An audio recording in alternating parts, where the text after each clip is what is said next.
ஆம்புலன்ஸை பொறுத்த வரைக்கும் நேற்று ரொம்ப தெளிவாக அரசு சார்பில் விளக்கம் கொடுத்துருந்தாங்க. 2 வாகனம் நாமக்கல்லிருந்து கூடயே வருது. அந்த ஃபோட்டோ காட்டுங்க. 2 வாகனம் நாமக்கல் கூட்டத்திலிருந்து 2 ஆம்புலன்ஸு கூடயே வருது. உங்கள் லைவ் போட்டவங்க எல்லாத்துக்கும் லைவில் இருக்கும். இந்த வண்டி நாமக்கல்லிருந்து கூடயே வருது, 2 வண்டி. அந்த கட்சியை சேர்ந்த ஒரு மருத்துவர் தான் அந்த 2 வண்டிகளை ஏற்பாடு பண்ணி அங்கிருந்து கூட கொண்டு வர்றாங்க.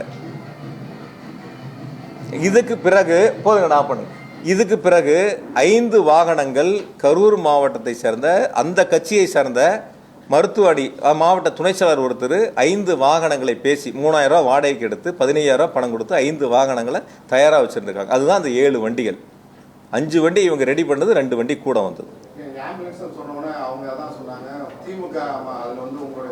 எந்த இடங்களையும் நீ யாராவது ஒருத்தர் நான் அதில் கூட சங்கடங்கள் பட்ட எங்கள் நிர்வாகிகள் மேலே, அது எந்த இடங்கள் அந்த தவறு நடந்துச்சுன்னா மருத்துவமனையில் பிரேத பரிசோதனை முடிஞ்சு போகும்போது அந்த மருத்துவமனையை சேர்ந்த ஒரு சகோதரர் அந்த தவறு பண்ணிட்டார். எந்த இடங்களையும் கூட்டம் நடந்த இடங்களில் எங்களுடைய ஆம்புலன்ஸ் வாகனங்கள் எதுவுமே போகலை. அவங்க முத கால் பண்ணது 108. அதாவது வாட்டர் பாட்டில் மருத்துவக் கல்லூரியில் நள்ளிரவில் கேட்குறாங்க.